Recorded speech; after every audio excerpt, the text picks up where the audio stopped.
Salut tout le monde, je suis ravi de vous retrouver aujourd'hui pour qu'on débriefe le GP de Québec 2024 qui a eu lieu hier soir. Une édition qui a vu la victoire de Michael Matthews. Avant cela, on revient un petit peu sur le déroulé de la course. Le rythme imprégné tout au long de la journée a été relativement élevé.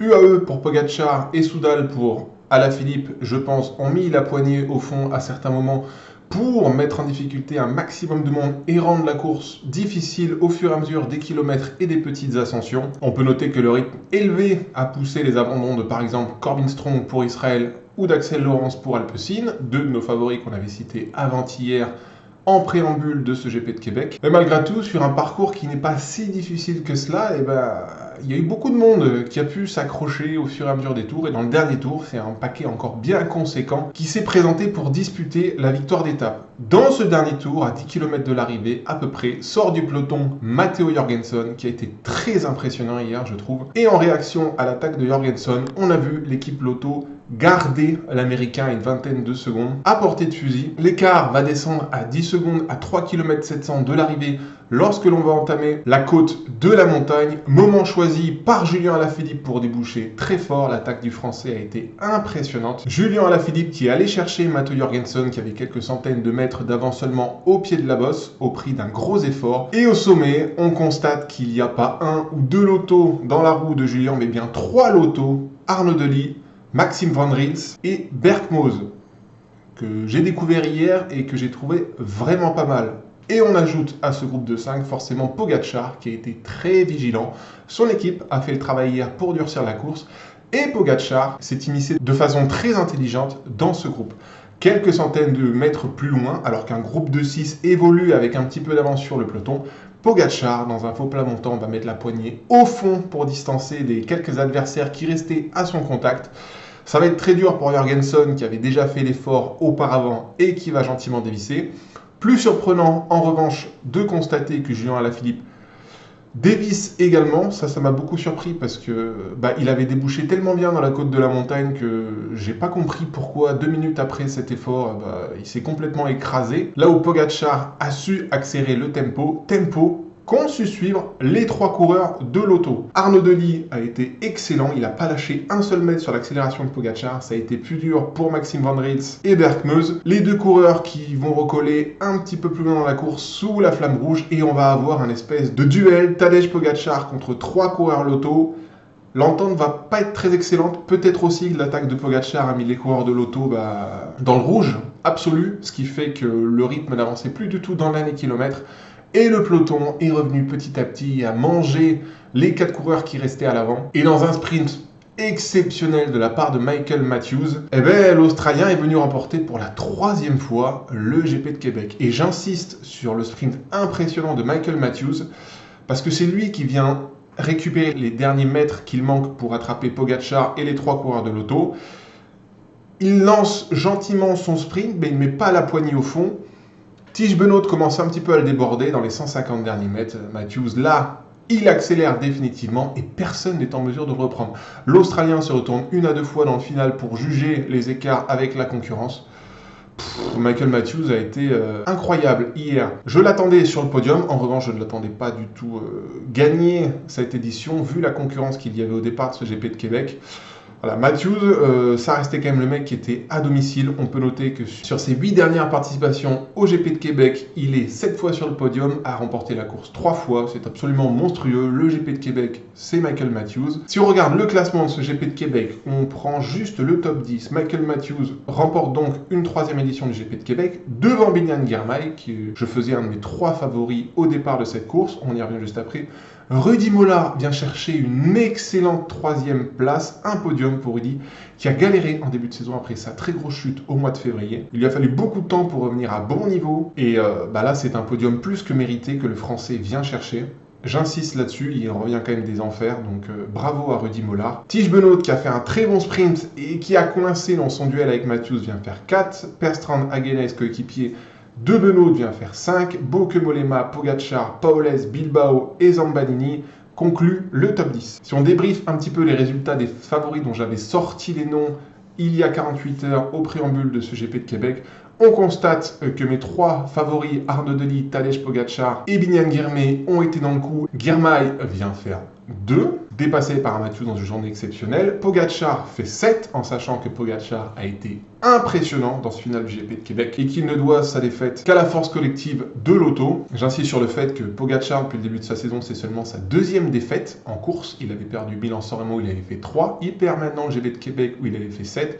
Tout le reste, ça a été remporté, donc ça n'en met absolument pas en cause la saison incroyable du Slovène. Et enfin, Arnaud Denis, le tenant du titre, vient faire 13e.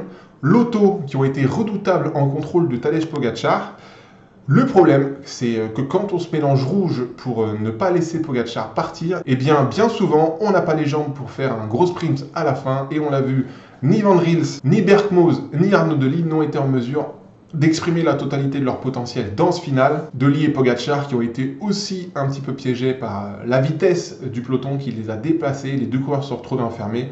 Voilà, qu'ils fassent 7 et 13, en fin de compte, ça ne remet pas en cause la qualité des 2 coureurs qui ont été exceptionnels hier. Ça s'est joué sur le timing en partie, et quand tu démarres ton sprint et que tu as 5 à 6 km/h de moins que tes adversaires directs qui arrivent de l'arrière, c'était mission impossible. Pour les autres favoris, je vous l'ai dit, on voyait Matthews sur le podium, il l'emporte. Son coéquipier Simon Yates fait 54e, termine dans le groupe principal. Simon Yates, dont je reparlerai pour le GP de Montréal de demain. Pour Visma, Benoît fait 4 et Jorgenson fait 35. Mais Jorgenson a été impressionnant lorsqu'il est sorti à 10 km de l'arrivée. Côté français, chez Groupama, Romain Grégoire fait 19e, Valentin Madouas fait 36e. Mais chez Groupama, la lumière vient de Rudy Mollard qui vient faire 3. Pour Paul Lapera, ça a été compliqué le final, il fait 49e. Bettiol et Mohoric font 20 et 30e. Alaphilippe a dévissé dans le dernier kilomètre et termine au-delà de la 80e place. Encore une fois, c'est très surprenant. Je me demande s'il n'a pas eu un souci mécanique parce que l'attitude était excellente à 3 km 700. Et dans le dernier kilomètre, il n'y a plus de jus, il n'y a plus rien. Il se gare complètement. Termine en dehors du top 100 d'Eric J et Axel Zinglet. Et on note enfin les abandons d'Axel Laurence, de Ben Illy, de Corbin Strong et de Brian Cocard. Sur le scénario de la course, je ne reviens pas dessus. C'était le scénario attendu. On voyait bien 30 à 40 coureurs se disputer un sprint dans ce final du GP de Québec. Le bras de fer, l'auto Tadej Pogačar, eh bien, a coûté aux 2 parties dans le dernier kilomètre. Mais ce n'est que partie remise pour Tadej Pogačar qui s'avance pour moi avec le statut d'ultime favori pour le GP de Montréal demain. Le GP de Montréal, on y vient tout de suite. Le parcours, on a 17 tours de 12 km 300, soit 209 km 100, 4573 mètres de dénivelé. C'est énorme, c'est presque 2 fois plus que le GP de Québec. C'est un circuit qui va être très usant. Et on ajoute à cela qu'à chaque tour de circuit, en tout début, il y a quand même une grosse bosse qui a fait beaucoup de différence dans les dernières éditions du GP de Montréal. Si on revient sur ces dernières éditions du GP de Montréal, en 2022, Tadej Pogačar avait réglé un certain Wout van Aert au sprint dans un petit groupe, 5-6 coureurs si je me rappelle bien. Et l'an dernier, 2 coureurs s'étaient extirpés dans le final, Pavel Sivakov et Adam Yates, 2 grimpeurs, vous le voyez. Et dans la dernière ligne droite, Adam Yates avait été plus solide que Pavel Sivakov pour venir s'imposer. Et si on regarde le groupe qui arrive après Pavel Sivakov et Adam Yates l'an dernier, on a Aramburu, Valentin Madouas, Simone Velasco et Simon Yates. Ben O'Connor, Izagirre, Skielmose, Hirschi, plutôt des punchers grimpeurs. Vous voyez que les sprinteurs reculent de façon générale entre le GP de Québec et le GP de Montréal. En parlant de favoris, demain pour le GP de Montréal, vu la difficulté du parcours, vu l'armada impressionnante du Team Emirates pour Pogačar, eh bien je vois UAE reproduire un petit peu ce qu'ils ont fait sur le GP de Québec, mais en pire, c'est-à-dire rouler très fort, user tout le monde tout au long de la course pour que Pogačar puisse déboucher dans les 2 derniers tours ou dans le dernier tour. Et alors là, ça sera sauf qui peut dans la route Pogačar. Je vois très peu de monde en mesure de suivre le Slovène parce qu'il m'a semblé quand même bien serein sur le GP de Québec hier et il a été très solide. Petite erreur tactique dans le final. Cependant, encore une fois, quand tu lances ton sprint avec 5-6 km/h de retard sur les mecs qui arrivent de derrière et que tu viens faire 7 sur la ligne, c'est que tu es en excellente condition. Et on le sait, l'objectif de Pogačar en cette fin de saison, ce sont les championnats du monde qui auront lieu dans 2 semaines. Donc oui, Pogačar, à mon avis, est très très bien. Et demain, sur un parcours qui lui conviendra mieux qu'au GP de Québec, je pense qu'il va détruire tout le monde, ou en tout cas 99% du peloton. Bien, quels sont les coureurs qui vont pouvoir concurrencer Pogačar sur le GP de Montréal demain? J'ai noté quelques noms. Matteo Jorgenson, qui m'a vraiment impressionné sur le GP de Québec en son final. Il a un peu coincé dans le dernier kilomètre sur l'attaque de Pogačar, mais on rappelle, l'Américain a fait les 10 derniers kilomètres de course en tête tout seul et a maintenu le peloton emmené par les lotos entre 10 et 20 secondes, et c'est quand même un bel bel exploit quand on voit la densité physique de l'auto dans le final du GP de Québec. J'ajoute à Matteo Jorgensen Simon Yates, qui avait brillé l'an dernier sur le GP de Montréal, 6e. Il a terminé hier dans le paquet discrètement, son coéquipier Michael Matthews remporte la victoire. Je trouve que Simon Yates est en bonne condition et s'est fait suffisamment discret pour que j'en fasse un de mes favoris demain. J'ai envie de vous citer côté français également Romain Bardet, qui je pense trouvera un parcours à sa convenance demain. Valentin Madouas, qui avait brillé l'an dernier. Peyo Bilbao, qui est un très bon puncher / grimpeur qui sprinte bien, qui a fait 9e du GP de Québec. Alors, j'ai pas de doute à ce qu'on voit Peyo Bilbao dans le final du GP de Montréal. Ça, c'est les 5 mecs que je vois potentiellement pouvoir accrocher la roue de Pogacar, ou en tout cas être juste derrière en termes de hiérarchie. Je mets des bémols sur Julien Alaphilippe. Encore une fois, j'ai pas compris son final. Il vole à 4 km de l'arrivée, il s'effondre dans le dernier kilomètre. Normalement, le GP de Montréal, ça lui convient, mais s'il a des trous de conditions après un gros effort, ça va être très compliqué de pouvoir briller sur le GP de Montréal. J'ajoute à Julien Alaphilippe Ben Illy. Il a abandonné le GP de Québec, ça c'est surprenant. Après, peut-être s'est-il réservé pour le GP de Montréal. Voilà, Ben Illy, c'est un gros moteur, donc normalement, GP de Montréal, ça marchera. Et enfin, côté sprinter, en outsider, je garde Arnaud Delis, qui j'ai trouvé vraiment impressionnant parce qu'il a réussi à suivre Pogacar hier. Et je mets aussi Girmay, qui est un mec qui passe plutôt bien les bosses. Normalement, un peu plus de 4000 mètres de dénivelé, quand les bosses sont pas trop longues, l'Érythréen est censé pouvoir gérer la difficulté, donc... ouais, Biniam Girmay, Arnaud Delis côté sprinter, ça devrait bien marcher. Et puis on regardera également ce que fait Ayuso au soutien de Pogacar. Ayuso qui a fait le travail pour Pogacar hier, qui a durci la course à un moment. Bon, le circuit n'était pas assez difficile pour faire des écarts.